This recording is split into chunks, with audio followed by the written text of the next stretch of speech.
Generally ये time है जब कोविड नहीं होता, तो यहाँ बहुत अच्छी खासी भीड़ रहती है। अभी तो भीड़ नहीं है, कुछ एक लोग 10-20 लोग दिख रहे होंगे आपको यहाँ पीछे बैठे हुए।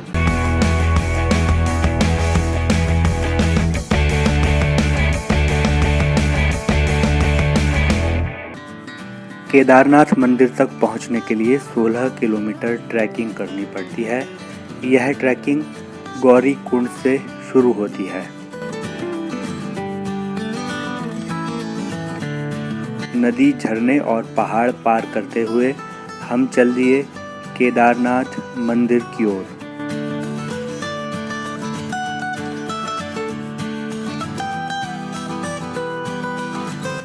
यहाँ रास्ता बहुत ब्यूटीफुल है। सारे रास्ते में आपको नेचर के साथ होने का फील होगा।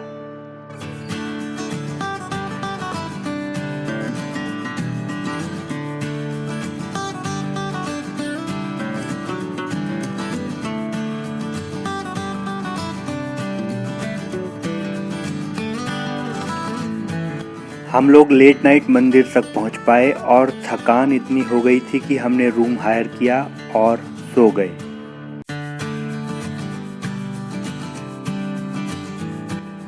सुबह सनलाइट में मंदिर और सराउंडिंग्स का नज़ारा कुछ ऐसा था।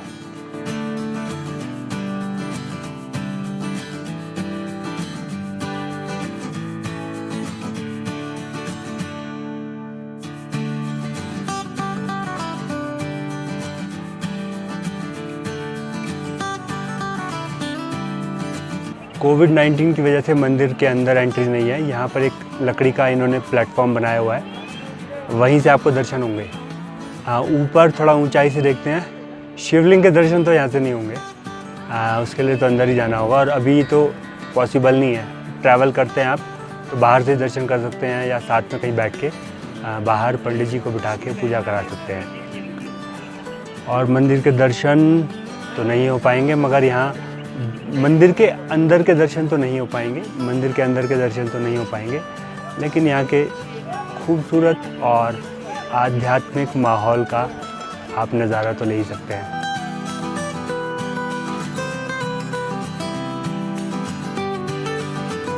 बहुत शॉर्ट में मैं आपको मंदिर का इतिहास बता देता हूँ। महाभारत युद्ध के बाद पांडवों पर भ्रातृवध का दोष था। वे इस पाप से मुक्ति चाहते थे।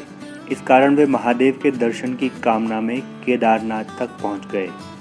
महादेव पांडवों से नाराज थे और उन्हें दर्शन नहीं देना चाहते थे। भगवान शिव ने बैल का रूप धारण कर लिया और वहीं मौजूद पशुओं के साथ विचरण करने लगे। भीम ने महादेव को पहचान लिया और बैल के रूप में विचरण कर रहे महादेव की पीठ को पकड़ लिया। पांडवों की भक्ति से महादेव प्रसन्न हुए और उन्हें दर्शन देकर पाप मुक्त किया। इसी कारण केदारनाथ मंदिर में बैल की पीठ के आकार वाली शिव पिंडी विराजमान है।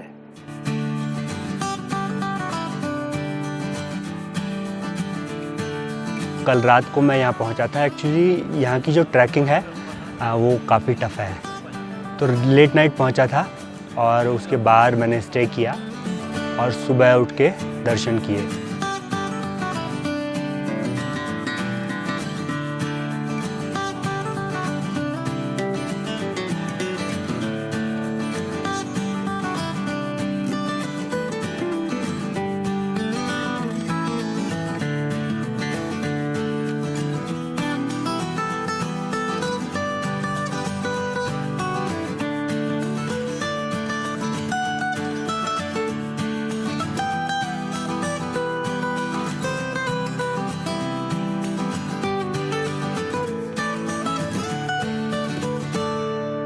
केदारनाथ मंदिर में दर्शन के बाद अब हम निकल चुके हैं भैरव मंदिर के लिए। कहते हैं कि सिद्ध क्षेत्र में स्थापित भैरव मंदिर के दर्शन भगवान के दर्शन के बाद ज़रूर करने चाहिए। यहाँ भैरव मंदिर तक जाने के लिए भी आपको ट्रैक करना पड़ेगा अराउंड 2 किलोमीटर।